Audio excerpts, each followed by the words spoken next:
Dear students, आज हम international law का एक और इम्पोर्टेंट टॉपिक डिस्कस करेंगे और वो है सोर्सेज ऑफ इंटरनेशनल लॉ।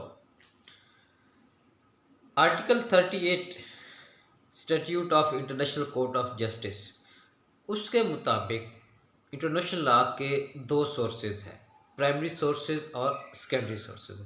आज हम इन दोनों सोर्सेज पे डिटेल डिस्कशन करेंगे और उसके साथ साथ कुछ और सोर्सेज भी हैं जो बाकी ज्यूरिस्ट जिनको उसको भी सोर्सेज मानते हैं, तो उन अदर सोर्सेज को भी आज हम साथ साथ डिस्कस करेंगे। तो एक हमारा आज का जो लेक्चर है वो सोर्सेज ऑफ इंटरनेशनल लॉ पे एक कंप्लीट डिस्कशन होगी, ताकि कल को अगर आपके एग्ज़ाम में इंटरनेशनल लॉ के पेपर में ये क्वेश्चन पूछ जाता है तो आप आसानी से इस क्वेश्चन को आप अटेम्प्ट कर सकें।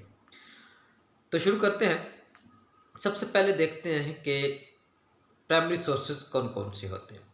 प्राइमरी सोर्सेज में जो पहला सोर्स है वो है इंटरनेशनल कन्वेंशंस एंड ट्रीटीज़।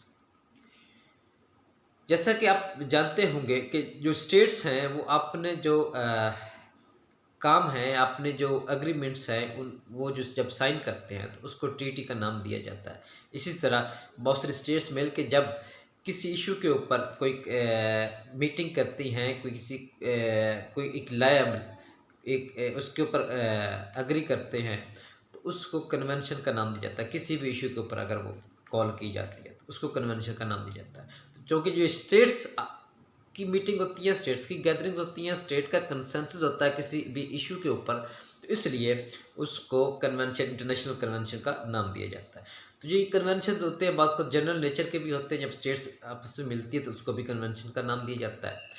इसके अलावा पर्टिकुलर कन्वेंशंस भी होते हैं कि जब किसी एक पर्टिकुलर सब्जेक्ट मैटर के ऊपर आप एक कन्वेंशन कॉल करते हैं, स्टेट्स मिल बैठती हैं और उसका जो एक लाए अमल है, उसका एक जो सोल्यूशन है उसके ऊपर बात करते हैं, तो उसको वो जो पर्टिकुलर इंटरनेशनल कन्वेंशन को नाम दिया जाता है। और उसको मोस्टली वो जो कन्वेंशन जिस मकसद के लिए कॉल किया जाता है उसी के नाम से उसको जाना जाता है। इसी तरह जो ट्रीटीज़ होती हैं, ट्रीटीज़ भी मुख्तलिफ़ किस्म की होती हैं। कुछ ट्रीटीज़ होती हैं जो आपके एग्रीमेंट्स की फॉर्म में होती हैं, आपने कुछ एग्रीमेंट्स स्टेट्स आपस में करती हैं तो वो ट्रीटी साइन करती हैं।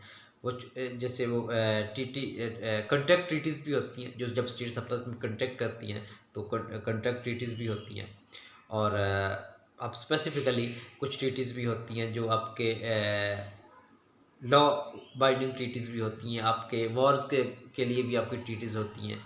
तो ये सारी ट्रीटीज़ भी बाज़ होती हैं स्टेट्स के दरमियान, जिनको इंटरनेशनल ट्रीटीज़ कहा जाता है। ये भी एक इम्पोर्टेंट प्राइमरी सोर्स होती हैं इंटरनेशनल लॉ। बहुत सारी ट्रीटीज़ हैं, आपके पास बहुत सारी एग्जांपल्स इस हवाले से आप देख सकते हैं कि जितनी भी इंटरनेशनल ट्रीटीज़ हुई हैं, चाहे वो किसी वॉर को एंड करने के लिए हुई हों, चाहे वो आपस के जो रिलेशंस हैं उनको बेहतर करने के लिए हुई हों, की जाए, ठीक है, चाहे ट्रेड के हवाले से की जाए, तो वो सारी ट्रीटीज़ जो है वो एक सोर्स होती है इंटरनेशनल लॉ का। उसके बाद जो दूसरा इम्पोर्टेंट सोर्स है इंटरनेशनल लॉ का, वो है इंटरनेशनल कस्टम्स। अब ये जो सोर्स है स्पेशली इन द पास्ट, ये बड़ा इंपॉर्टेंट सोर्स था इंटरनेशनल लॉ का, लेकिन with the passage of time इसकी वो स्ट्रेंथ नहीं रही। इसको एक कह लें कि आजकल ये इसको एक सेटबैक फेज में ये है। ये जो सोर्स है, इसकी इतनी इम्पोर्टेंस नहीं रही जितनी पहले थी इसकी। तो बहुत सारी जो कस्टम्स हैं वो आज भी उसी तरह उसको इम्पोर्टेंस भी दी जाती है, उनको माना भी जाता है। बहुत सारी ऐसी कस्टम्स आप इंटरनेशनल लॉ का हिस्सा भी हैं, जैसे आपका जो सॉवरेनिटी किसी भी स्टेट की मानी जाती थी on it's air space on the continental shelf, तो वो आज भी इंटरनेशनल लॉ में जो आप किसी भी स्टेट की हो वो सॉवरेन राइट कंसीडर किया जाता है। तो ये एक इम्पोर्टेंट सोर्स है आपकी जो कस्टम है वो। कस्टम को बाज़ औक़ात मिस अंडरस्टूड किया जाता है विद यूजेज जो है एक्चुअली जहाँ पे वो ख़त्म होती है वहाँ से कस्टम स्टार्ट होती है। यूजेज भी एक्चुअली एक हैबिट है किसी भी स्टेट की, किसी भी नेशन की, जिसको वो ऑब्ज़र्व करते हैं, लेकिन वो रिकग्नाइज नहीं होती इंटरनेशनल लॉ के हवाले से, वो रिकग्नाइज नहीं होती। तो इसलिए जब यूजेज ख़त्म होता है तो उसके बाद जो कस्टम है वो स्टार्ट होता है। अब ये भी ज़रूरी नहीं है कि कोई भी जो यूजेज है वो आपका कस्टम में ही चेंज हो, ऐसा भी ज़रूरी नहीं होता। लेकिन जो जो कस्टम है, जब कस्टम के हवाले से हम बात करते हैं तो कस्टम के कुछ इम्पोर्टेंट कंपोनेंट्स, इम्पोर्टेंट एलिमेंट्स हों, तब भी हम उसको, उस प्रैक्टिस को कस्टम का नाम देते हैं। उसमें जो सबसे इम्पोर्टेंट चीज़ है वो है उसका लॉन्ग ड्यूरेशन, कि वो जो कस्टम है वो एक लंबे अरसे से प्रिवेल करती हो, लंबे अरसे से ऑब्ज़र्व की जा रही हो।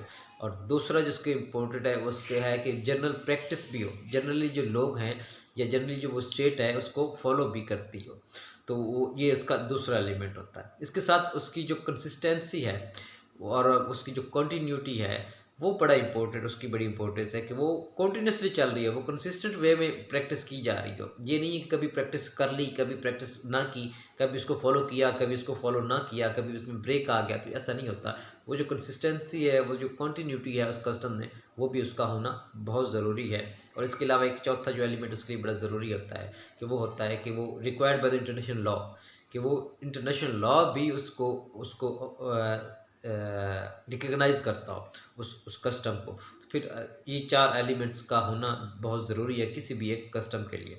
तो हमारी जो कस्टम्स है वो इंटरनेशनल लॉ का एक इम्पोर्टेंट सोर्स रही है, पास्ट में बहुत इंपॉर्टेंट सोर्स रही है, लेकिन अब उनको वो अहमियत नहीं है जो इंटरनेशनल कन्वेंशंस को या इंटरनेशनल जो ट्रीटीज़ है उनको हासिल है। तो वो इसको सेटबैक ज़रूर मिला है, लेकिन अभी भी ये ऐसी बहुत सारी ऐसे इंटरनेशनल लॉ हैं जो कस्टम से ही आप यहाँ पे लेके आए हैं, या कस्टम्स ही उनका एक्चुअली सोर्स थी।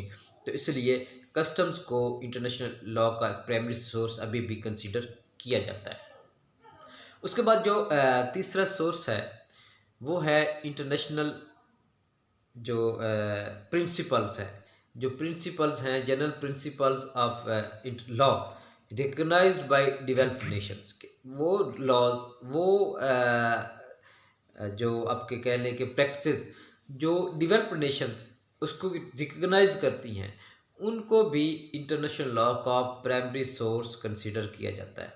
अब इसमें अगर आप एग्जांपल देखें कि अगर स्टेट्स आपस के जो लेन देन हैं वो उसमें एक गुड फेथ के हवाले से आपने जो जो भी रिलेशन उनको उनको कंडक्ट करती हैं, कोई ट्रीटी करती हैं, तो उसमें भी उनका गुड फेथ होता है। तो ये भी एक जनरल प्रिंसिपल है जिसको रिकग्नाइज किया जाता है और ये इंपॉर्टेंट सोर्स होता है। इसके साथ अगर आप देखें तो जो जरिस्डिक्शन ऑफ कोर्ट्स है, तो ये भी एक जनरलाइज्ड जो रिकग्नाइज्ड लॉ है कि जो भी कोर्ट होगा वो अपनी जरिस्डिक्शन में ही काम करेगा। वो स्टेट कोर्ट होगा तो वो उसकी अपनी जरिस्डिक्शन होगी, जैसे इंटरनेशनल कोर्ट ऑफ जस्टिस है तो उसकी अपनी एक जरिस्डिक्शन है। तो यूँ जो जरिस्डिक्शन होती है किसी भी कोर्ट ऑफ लॉ की, वो भी एक कह लें कि एक जनरलाइज्ड रिकग्नाइज्ड प्रिंसिपल है बाय द नेशंस। एक और बड़ा जनरलाइज्ड प्रिंसिपल जो रिकग्नाइज किया जाता है वो ये है कि किसी भी डिस्प्यूट में कोई भी एक पार्टी कभी भी उसकी आर्बिट्रेटर के तौर पर अपना रोल प्ले नहीं कर सकती। मतलब क्या है कि जब डिस्प्यूट होगा किसी दो पार्टीज़ के दरमियान या दो से ज़्यादा पार्टीज़ के दरमियान, तो उन्हीं पार्टीज़ में से कोई एक आर्बिट्रेटर का रोल प्ले नहीं कर सकती, कोई एक थर्ड पार्टी, एक न्यूट्रल पार्टी ही एक आर्बिट्रेटर का रोल प्ले करेगी। तो ये भी एक जनरलाइज्ड रिकग्नाइज्ड प्रिंसिपल है। इसके साथ देखें तो एक एक एक प्रिंसिपल है कि कोई भी जो पार्टी है, कोई भी स्टेट है, कोई भी इंडिविजुअल है, उसको बगैर सुने आप पनिश नहीं कर सकते। Nobody should be condemned unheard. तो एक जनरलाइज्ड प्रिंसिपल है जो रिकग्नाइज्ड प्रिंसिपल है। तो ये एक भी एक सोर्स है इंटरनेशनल लॉ का कि आप किसी भी बगैर किसी को सुने आप उसको पनिश नहीं कर सके। तो ये वो कुछ जनरलाइज्ड प्रिंसिपल्स हैं जो जिनको नेशंस भी रिकग्नाइज करती हैं, जिनको इंटरनेशनल लॉ भी रिकग्नाइज करता है, और ये इंटरनेशनल लॉ का एक इम्पोर्टेंट प्राइमरी सोर्स है।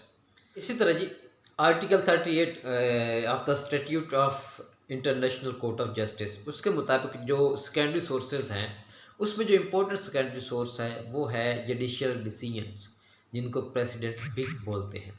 वो डिसीजन जो कोई भी एक कोर्ट करता है वो बाइंडिंग होता है, वो जो डिसीजन होता है वो भी एक सोर्स होता है। अगर फ़र्ज़ करो इंटरनेशनल कोर्ट ऑफ जस्टिस कोई डिसीजन लेता है किसी भी केस के ऊपर, किसी भी डिस्प्यूट के ऊपर, तो उसका जो डिसीजन है वो वो जो होगा वो एक इम्पोर्टेंट सोर्स होगा फॉर इंटरनेशनल लॉ। वो एक लॉ बन जाएगा। आप इन अगर आसान लफ्ज़ों में आप समझे, उसका डिसीजन भी एक लॉ होता है और वो इंटरनेशनल लॉ का एक इम्पोर्टेंट सोर्स बन जाता है।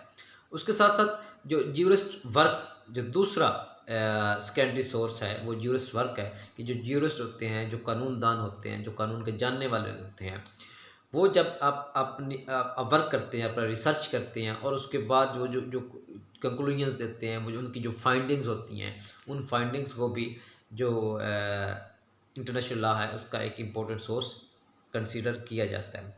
इसके बाद जो तीसरा इम्पोर्टेंट सेकेंडरी सोर्स है वो होता है कि वो जो decisions by the organs of international organisations, international organisations के जो इम्पोर्टेंट ऑर्गन्स हैं, जो अथॉराइज्ड ऑर्गन्स हैं, जो कॉम्पिटेंट ऑर्गन्स हैं किसी भी डिसीजन लेने के, उनके जो डिसीजंस होंगे वो भी एक इम्पोर्टेंट सेकेंडरी सोर्स के तौर पर जाने जाते हैं।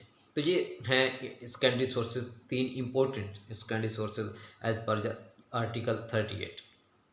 उसके अलावा भी कुछ अदर सोर्सेज भी हैं जिनको सोर्सेज माना जाता है, जो ज्यूरिस्ट उनको सोर्सेज जानते हैं। तो उस हवाले से भी अभी हम साथ में डिस्कस कर लेंगे कि अदर सोर्सेज कौन कौन से हो सकते हैं। इसमें जो इम्पोर्टेंट है वो इंटरनेशनल कम्युनिटी है कि वो स्टेट्स का behaviour against the behaviour of another state, वो भी अगर उसको रिकग्नाइज़ किया जाता है तो वो भी एक इम्पोर्टेंट सोर्स बन जाता है इंटरनेशनल लॉ का।